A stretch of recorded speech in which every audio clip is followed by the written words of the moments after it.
নমস্কার দর্শক বন্ধুরা, দ্য আর্ট অফ টেস্ট চ্যানেলে আপনাদের সকলকে স্বাগত জানাই। আজকে তৈরি করছি দুর্দান্ত স্বাদের নিরামিষ পনিরের একটা রেসিপি। পেঁয়াজ রসুন ছাড়া যে কোনো নিরামিষের দিনে খুব সহজেই বানিয়ে ফেলতে পারেন এই রেসিপি, আর খেতে অসাধারণ সুন্দর হয়। তাহলে চলুন শুরু করে নিই আজকের রেসিপি।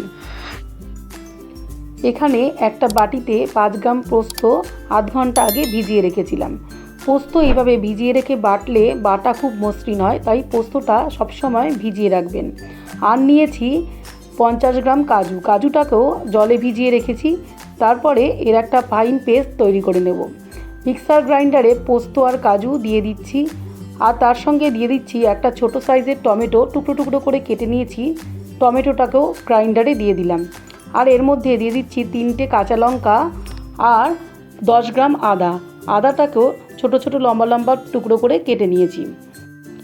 সব উপকরণগুলোকে দিয়ে একটা মিহি পেস্ট বানিয়ে নিলাম। একটা কড়াই নিয়েছি, তাতে 40 ml রিফাইন তেল ভালো করে গরম করে নিচ্ছি। তেল যখন খুব ভালো করে গরম হয়ে যাবে তখন এর মধ্যে কেটে রাখা পনির দিয়ে দিচ্ছি। এখানে 200 গ্রাম পনির নিয়েছি। পনিরটাকে ছোট ছোট কিউবের মতন করে কেটে নিয়েছি। এখন পনিরটাকে তেলের মধ্যে হালকা লাল করে ভেজে নেব। এই সময় গ্যাসের ফ্লেম লো টু মিডিয়ামে রেখে পনিরগুলোকে ভাজতে হবে। খুব বেশি কড়া করে পনিরগুলোকে ভাজবেন না, কারণ খুব বেশি কড়া করে ভাজলে পনিরগুলো শক্ত হয়ে যাবে, পনিরের টেস্ট একদমই ভালো লাগবে না। পনিরগুলোকে হালকাভাবে 2 মিনিটের মতো নাড়াচাড়া করে নিয়ে একটা বাটিতে তুলে নিচ্ছি। এদিকে একটা বাটিতে বেশ কিছুটা জল গরম করে নিয়েছি। জল খুব বেশি গরম করিনি, হালকা উষ্ণ গরম হয়ে গেলে ভেজে রাখা পনিরগুলো এর মধ্যে দিয়ে রেখে দিয়েছি। আধ ঘন্টা মতো পনিরগুলোকে এভাবে জলের মধ্যে ভিজিয়ে রেখেছি। এতে পনিরগুলো খুব সফট হয় এবং খেতেও খুব ভালো লাগে। কড়াইতে ওই একই তেলের মধ্যে 1 চা চামচ ঘি দিয়ে দিলাম। এবার এর মধ্যে ফোড়নের জন্য দিয়ে দিচ্ছি 1/2 চা চামচ সাদা জিরে, 2টো তেজপাতা আর গরম মশলা, 3টে এলাচ, 2টো লবঙ্গ, একটা দারচিনি স্টিক দিয়ে দিলাম।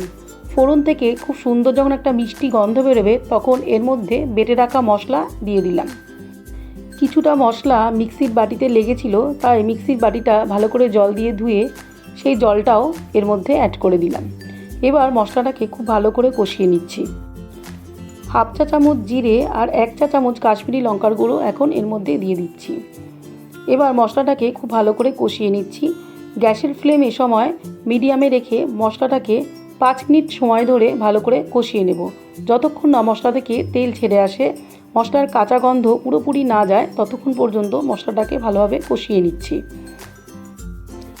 মশলা যত বেশি কষা হবে রান্নার স্বাদ ততই ভালো হবে, তাই গ্যাসের ফ্লেম মিডিয়ামে রেখে মশলাটাকে খুব ভালো করে কষিয়ে নিচ্ছি। এখন দেখুন মশলা থেকে প্রায় তেল ছেড়ে গেছে এবং মশলার কাঁচা গন্ধও পুরোপুরি চলে গেছে। এখন এর মধ্যে ভেজে রাখা পনিরগুলোকে দিয়ে দেব।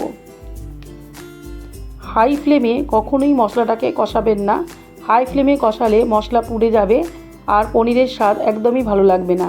সব সময় এরকম মশলা কষানোর সময় গ্যাসের ফ্লেম লো টু মিডিয়ামে রেখেই কষাতে হবে।